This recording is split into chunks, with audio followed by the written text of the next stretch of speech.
Hi, ಎಲ್ರಿಗೂ ನಮಸ್ಕಾರ. ನಾವು ಮಧ್ಯಪ್ರದೇಶದಲ್ಲಿರುವ ಮಹಾಕಾಳೇಶ್ವರ ಜ್ಯೋತಿರ್ಲಿಂಗಕ್ಕೆ ಬಂದಿದ್ದೀವಿ. ವಿಶ್ವ ಪ್ರಸಿದ್ಧ ಪಡೆದ 12 ಜ್ಯೋತಿರ್ಲಿಂಗಗಳ ದರ್ಶನ ಮಾಡುವುದರಿಂದ ಪಾಪ ಕರ್ಮಗಳಿಂದ ಮೋಕ್ಷವನ್ನು ಪಡೆಯಬಹುದು, ಮತ್ತೆ ನಾವು ಮುಕ್ತಿಯನ್ನು ಕೂಡ ಹೊಂದಬಹುದು. ನಾವು ಈ ಜ್ಯೋತಿರ್ಲಿಂಗಗಳ ದರ್ಶನ ಮಾಡುವುದರಿಂದ ಎಲ್ಲ ಕೆಲಸ ಕಾರ್ಯಗಳಲ್ಲಿ ಜಯವನ್ನು ಕೂಡ ಹೊಂದಬಹುದು. ಅದಕ್ಕೋಸ್ಕರನೇ ಸಾವಿರಾರು ಜನರು ತುಂಬ ಕಾತುರದಿಂದ ನಾವು ಹೇಗಾದರೂ ಮಾಡಿ ಜ್ಯೋತಿರ್ಲಿಂಗಗಳ ದರ್ಶನವನ್ನು ಪಡೆಯಬೇಕು ಅಂತ ಕಾಯ್ತಾ ಇರ್ತಾರೆ. ಆ ಭಾಗ್ಯ ಎಲ್ಲರಿಗೂ ಕೊಡಲಿ, ಎಲ್ರಿಗೂ ಕೂಡ ಸಿಗಲಿ. ಕಾಶಿ ವಿಶ್ವನಾಥನ ಜ್ಯೋತಿರ್ಲಿಂಗದ ದರ್ಶನದ ನಂತರ ನಾವು ಮಹಾಕಾಳೇಶ್ವರ ಜ್ಯೋತಿರ್ಲಿಂಗವನ್ನು ದರ್ಶನ ಮಾಡಿದ್ವಿ. ಶಿವನ 3ನೇ ಜ್ಯೋತಿರ್ಲಿಂಗವೆಂದು ಇದನ್ನು ಪರಿಗಣಿಸಲಾಗಿದೆ. ನಗರದ ಉಜ್ಜಯಿನಿಯಲ್ಲಿದೆ. ಈ ದೇವಾಲಯವು ಪವಿತ್ರ ನದಿ ಸಿಪ್ರಾದ ದಂಡೆಯಲ್ಲಿದೆ. ದಿನ ಬೆಳಗಿನ ಜಾವ 4 ಗಂಟೆಗೆ ಭಸ್ಮಾರತಿ ನಡೆಯುತ್ತದೆ. ಈ ಭಸ್ಮಾರತಿಗೆ ಸಾವಿರಾರು ಜನ ಕಾತುರದಿಂದ ನಿದ್ದೆ ಬಿಟ್ಟು ಕಾಯ್ತಾ ಇರ್ತಾರೆ. ತುಂಬ ಆ ಭಸ್ಮಾರತಿಗೋಸ್ಕರ ಎಷ್ಟು ಕಾತುರದಿಂದ ಕಾಯ್ತಾ ಇರ್ತಾರೆ ಅಂದರೆ ಅಷ್ಟು ಕಾತುರದಿಂದ ಕಾಯ್ತಾ ಇರ್ತಾರೆ. ಆ ಭಾಗ್ಯ ಎಲ್ರಿಗೂ ಸಿಗಲಿ ಅಂತ ನಾನು ಬೇಡ್ಕೊಳ್ತೀನಿ. ನಾವು ಮಹಾಕಾಳೇಶ್ವರನ ದರ್ಶನದ ನಂತರ ಓಂಕಾರ ಮಂಬ್ಲೇಶ್ವರಗೆ ಹೋಗ್ತಾ ಇದ್ದೀವಿ.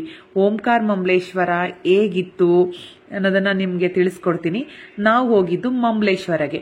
ಫಸ್ಟು ಮಂಬ್ಲೇಶ್ವರನ ದರ್ಶನ ಮಾಡಿದ್ವಿ. ಮಂಬ್ಲೇಶ್ವರ ದರ್ಶನ ಹೇಗಿದೆ ಅಂತ ನೀವು ನೋಡ್ಬೋದು. ನಾವೆಲ್ಲರೂ ದರ್ಶನ ಮಾಡಿಕೊಂಡು ಆಚೆ ಬಂದು ನಾವೆಲ್ಲ ಒಂದೊಂದು ಫೋಟೋನ ಕ್ಲಿಕ್ ಮಾಡ್ಕೊಂಡ್ವಿ. ಅದಾದ್ಮೇಲೆ ನರ್ಮದಾ ದಡದಲ್ಲಿರುವ ಓಂಕಾರೇಶ್ವರನ ದರ್ಶನಕ್ಕೆ ಹೋಗ್ತಾ ಇದ್ದೀವಿ. ಓಂಕಾರ ದರ್ಶನಕ್ಕೆ ಹೋಗೋದಿಕ್ಕೆ ನಾವು ದೋಣಿಯಲ್ಲಿ ಹೋಗ್ತಾ ಇದ್ದೀವಿ. ದೋಣಿಯಲ್ಲಿ ಎಷ್ಟು ಚೆನ್ನಾಗಿದೆ ಅಲ್ವಾ, ತುಂಬಾನೇ ಇಷ್ಟ ಆಯ್ತು. ನರ್ಮದಾ ನದಿನ ನೋಡಿ ತುಂಬಾನೇ ಖುಷಿ ಆಯ್ತು. ನೀರು ಕೂಡ ತುಂಬಾನೇ ಅಷ್ಟೇ ಚೆನ್ನಾಗಿತ್ತು. ಆ ನೀರನ್ನ ಕುಡಿದು ತಲೆ ಮೇಲೆಲ್ಲ ಹಾಕೊಂಡು ತುಂಬಾನೇ ಚೆನ್ನಾಗಿತ್ತು. ಈ ನರ್ಮದಾ ನದಿಗೆ ಕುಬೇರಿನ್ ನದಿ ಬಂದು ಸಂಗಮವಾಗುತ್ತೆ. 2 ನದಿಗಳು ಕೂಡುತ್ತೆ ಇಲ್ಲಿ. ಹಾಗೆ ನಮ್ಮ ಜೋಡಿಗಳು ಎಷ್ಟು ಚೆನ್ನಾಗಿ ಆಡ್ತಾ ಇದ್ದಾರಲ್ವಾ. ನೀರ ಬಿಟ್ಟು ನೆಲದ ಮೇಲೆ ದೋಣಿ ಸಾಗದು, ನೆಲವ ಬಿಟ್ಟು ನೀರ ಮೇಲೆ ಬಂಡಿ ಹೋಗದು, ನಿನ್ನ ಬಿಟ್ಟು ನನ್ನ, ನನ್ನ ಬಿಟ್ಟು ನಿನ್ನ, ಜೀವನ ಸಾಗದು, ಜೀವನ ಸಾಗದು. ಈ ಮುದ್ದಾದ ಜೋಡಿಗಳು ಈ ಹಾಡನ್ನ ಹೇಳ್ಕೊಂಡು ಎಷ್ಟು ಖುಷಿಯಾಗಿ ಎಂಜಾಯ್ ಮಾಡ್ತಾ ಇದ್ದಾರಲ್ವಾ. ಹಾಗೇನೆ ನಾವು ಅದೇ ತರ ಮಾಡಿದ್ವಿ.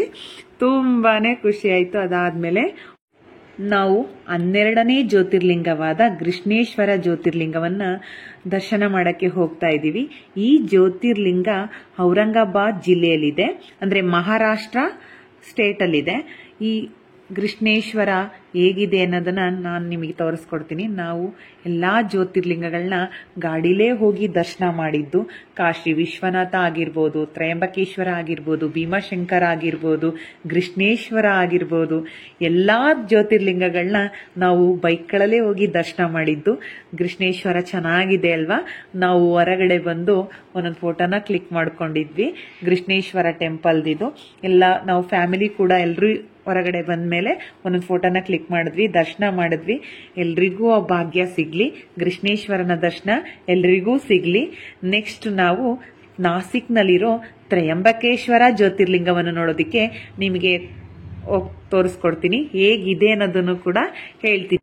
ಮುಂದಿನ ದರ್ಶನ ತ್ರಯಂಬಕೇಶ್ವರ ಜ್ಯೋತಿರ್ಲಿಂಗವನ್ನು ನೋಡೋದಿಕ್ಕೆ ನಾವು ಹೋಗ್ತಾ ಇದ್ದೀವಿ. ತ್ರಯಂಬಕೇಶ್ವರ ಜ್ಯೋತಿರ್ಲಿಂಗ ಶಿವನ 8ನೇ ಜ್ಯೋತಿರ್ಲಿಂಗವೆಂದು ಕರೆಯುತ್ತಾರೆ. ಈ ಜ್ಯೋತಿರ್ಲಿಂಗ ಮಹಾರಾಷ್ಟ್ರದ ನಾಸಿಕ್ ಜಿಲ್ಲೆಯಲ್ಲಿದೆ. ಬ್ರಹ್ಮಗಿರಿ, ನೀಲಗಿರಿ, ಕೋಟಗಿರಿ ಎಂಬ 3 ಹಚ್ಚ ಹಸಿರು ಗಿರಿಗಳಿಂದ ಸುತ್ತುವರೆದು ತ್ರಯಂಬಕೇಶ್ವರ ಜ್ಯೋತಿರ್ಲಿಂಗವು ರಮಣೀಯ ನಿಸರ್ಗದ ಮಡಿಲಿನಲ್ಲಿ ಸ್ಥಾಪಿಸಲ್ಪಟ್ಟಿದೆ. ಗೋದಾವರಿ ನದಿಯು ಉಗಮ ಸ್ಥಾನವಿದೆ. ಬ್ರಹ್ಮ, ವಿಷ್ಣು, ಮಹೇಶ್ವರನ ಲಿಂಗ ರೂಪದಲ್ಲಿ ತ್ರಯಂಬಕೇಶ್ವರ ನೆಲೆಸಿದ್ದಾನೆ. ತ್ರಯಂಬಕೇಶ್ವರನ ದರ್ಶನ ಮಾಡಿ ನಾವು ತುಂಬಾ ಪುಣ್ಯವಂತರೂ ಆಗಿದ್ದೀವಿ. ತುಂಬಾನೇ ಖುಷಿ ಆಯಿತು. ತ್ರಯಂಬಕೇಶ್ವರ ದರ್ಶನ ಎಲ್ರಿಗೂ ಕೂಡ ಸಿಗ್ಲಿ. ಪಾಪ ಕರ್ಮಗಳಿಂದ ಎಲ್ಲರೂ ಕೂಡ ಮುಕ್ತಿಯನ್ನು ಹೊಂದಲಿ. ನಾವು ತ್ರಯಂಬಕೇಶ್ವರದ ದರ್ಶನದ ನಂತರ ಶನಿಶಿಂಗಾಪುರವನ್ನು ದರ್ಶನ ಮಾಡಲು ಹೊರಟ್ವಿ. ಶನಿಶಿಂಗಾಪುರಕ್ಕೆ ಹೋದ್ಮೇಲೆ ಅಲ್ಲಿನ ಕಬ್ಬಿನ ಜ್ಯೂಸ್ ಕುಡಿದನೇ ಇರಕ್ಕಾಗುತ್ತಾ? ಕಬ್ಬಿನ ಜ್ಯೂಸನ್ನು ಸವಿದು ನಾವು ಶನಿಸಿಂಗಾಪುರ ದರ್ಶನವನ್ನು ಪಡೆದ್ವಿ. ಶನಿಸಿಂಗಾಪುರ ದರ್ಶನ ಪಡೆದು ತುಂಬಾ ಖುಷಿ ಆಯ್ತು. ಎಲ್ಲಾ ನಮ್ಮ ದೋಷಗಳಿಂದ ನಮ್ಮನ್ನ ನಿವಾರಣೆ ಮಾಡಪ್ಪ, ನಮ್ಮ ಪಾಪ ಕರ್ಮಗಳಿಂದ ದೂರ ಮಾಡಪ್ಪ ಅಂತ ಕೇಳ್ಕೊಂಡು ನೆಕ್ಸ್ಟ್ ನಮ್ಮ ಸಾಯಿಬಾಬಾನ ದೇವಸ್ಥಾನಕ್ಕೆ ಹೋದ್ವಿ. ಸಾಯಿಬಾಬಾನ ದರ್ಶನ ಮಾಡಿ ತುಂಬಾ ಖುಷಿ ಆಯ್ತು. ನೆಕ್ಸ್ಟ್ ನಾವು ಹೊರಟಿದ್ದು ಭೀಮಾಶಂಕರಗೆ. ಭೀಮಾಶಂಕರ ತುಂಬಾ ಅಡ್ವೆಂಚರ್ ಆಗಿತ್ತು. ಹೇಗಿತ್ತು ಅಂದ್ರೆ ಸಹ್ಯಾದ್ರಿ ಪರ್ವತಗಳನ್ನ ದಾಟಿ ನಾವು ಭೀಮಾಶಂಕರನ್ನು ನೋಡಲೇ ನಾವು ಹೊರಟಿದ್ದು. ಭೀಮಾಶಂಕರ ಹೇಗಿದೆ ಅನ್ನೋದನ್ನ ನೀವು ನೋಡ್ಬೋದು. ಎಷ್ಟು ಚೆನ್ನಾಗಿದೆ ಅಲ್ವಾ ಭೀಮಾಶಂಕರ. ಭೀಮಾಶಂಕರ ಜ್ಯೋತಿರ್ಲಿಂಗ 6ನೇ ಜ್ಯೋತಿರ್ಲಿಂಗ. ಭೀಮಾಶಂಕರ ದೇವಸ್ಥಾನ ತುಂಬಾ ಚೆನ್ನಾಗಿತ್ತು, ತುಂಬಾ ಅಡ್ವೆಂಚರ್ ಆಗಿತ್ತು. ಆ ಸಹ್ಯಾದ್ರಿ ಪರ್ವತಗಳನ್ನ ದಾಟಿ ಹೋಗೋದಿದೆಯಲ್ಲ, ತುಂಬಾ ಕ್ರಿಟಿಕಲ್ ಕೂಡ ಆಗಿತ್ತು. ಬೈಕ್ಗಳಲ್ಲಿ ಹೋಗಿ ದರ್ಶನ ಮಾಡಿ ನಾವು ಅಲ್ಲೇ ಭೀಮಾ ನದಿಯ ಉಗಮ ಸ್ಥಾನವನ್ನು ನೋಡಿ, ಅದು ಬಂದು ರಾಯಚೂರಿಗೆ ಸೇರುತ್ತೆ. ಭೀಮಾ ನದಿ ನಿಮಗೆ ಗೊತ್ತಲ್ವಾ. ನನಗೆ ಉಗಮ ಸ್ಥಾನ ಮಹಾರಾಷ್ಟ್ರದಲ್ಲಿ ಇದೆ ಅನ್ನೋದು ಗೊತ್ತಾಯ್ತು.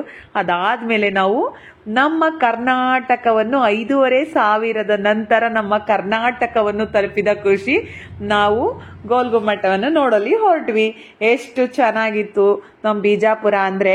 ನೋಡಿ ಹಾಗೇನೆ ಒಂದು ಜಟ್ಕಾ ಗಾಡಿ ಹತ್ತಿ, ಜಟ್ಕಾ ಹಾಕೋದ್ರೆ ಹತ್ತಿ ಪೇಟೆಗೋಗಮ್ಮ, ಜಟಕಾ ಹಾಕೋದ್ರೆ ಹತ್ತಿ ಬಿಜಾಪುರ ನೋಡೋಣ್ವಿ ಅಂತ ವಿಜಯಪುರವೆಲ್ಲನೂ ಸುತ್ತಾ ಇದೀವಿ. ಹಾಗೆ ನಮ್ಮ ರೇವಣ್ಣ ಅವ್ರನ್ನ ಕೆಳಗಡೆ ಇಳಿಸ್ಬಿಟ್ಟು ವಿಡಿಯೋ ಮಾಡಿಸ್ಕೊತಾ ಇದ್ವಿ. ಅವರ ವೈಫ್ ಹತ್ರಿ ಅಂತ ಕೇಳ್ತಾ ಇದ್ರು. ಅಲ್ಲಿನ ಐತಿಹಾಸಿಕ ಸ್ಥಳಗಳನ್ನೆಲ್ಲ ವೀಕ್ಷಣೆ ಮಾಡಿ ಹೇಗಿತ್ತು ಅನ್ನೋದನ್ನೆಲ್ಲ ನೋಡಿ, ಇದು ಗೋಲ್ಗುಮ್ಮಟ ನೋಡ್ಬೋದಲ್ವಾ, ಹೇಗಿದೆ ಅಲ್ವಾ, ತುಂಬಾನೇ ಚೆನ್ನಾಗಿತ್ತು. ನಾವು ಚಿಕ್ಕದ್ರಿಂದ ಕೂಡ ನೋಡಿರ್ಲಿಲ್ಲ, ಹೋಗ್ಬೇಕು ಅನ್ಕೋತಾ ಇದ್ವಿ, ಹೋಗಕ್ಕಾಗ್ಲಿಲ್ಲ. ಅದಾದ್ಮೇಲೆ ಶಿವಗಿರಿನ ನೋಡಿದ್ವಿ. ವಿಜಯಪುರದಲ್ಲಿರೋ ಶಿವಗಿರಿನ ದರ್ಶನ ಮಾಡಿಕೊಂಡು ನಾವು ಅಲ್ಲೆಲ್ಲ ಪ್ಲೇಸ್ಗಳನ್ನ ಕವರ್ ಮಾಡಿಕೊಂಡು ಅಲ್ಲಲ್ಲೇ ಒಂದೊಂದು ಫೋಟೋನ ಕ್ಲಿಕ್ ಮಾಡಿಕೊಂಡು ತುಂಬಾ ಖುಷಿ ಆಯ್ತು. ನಾವು ನಮ್ಮ ಮಂಡ್ಯನ ತಲುಪ್ತಿದಂಗೆ ಅವತ್ತು ತುಂಬಾ ಹಿಮದಿಂದ ಕೂಡಿತ್ತು. ಎಷ್ಟು ಖುಷಿ ಆಯ್ತು ಅಂದ್ರೆ ಇದು ನಮ್ಮ ಮಂಡ್ಯನ ಅನ್ನೋ ತರ ಇತ್ತು. ನಾವು ಪ್ಯೂರ್ಲಿ ಮಂಡ್ಯದವರು. ಬೆಳಗಿನ ಜಾವ ಬಂದು ನಾವು ಮೈಸೂರನ್ನ ತಲುಪಿದ್ವಿ. ನಮ್ಮ ಚಾನಲ್ ಇಷ್ಟ ಆದಲ್ಲಿ ಸಬ್ಸ್ಕ್ರೈಬ್ ಮಾಡಿ, ಲೈಕ್ ಮಾಡಿ, ಫಾರ್ವರ್ಡ್ ಮಾಡಿ, ಬೆಲ್ ಐಕನ್ನ ಒತ್ತೋದನ್ನ ಮರಿಬೇಡಿ. ಥ್ಯಾಂಕ್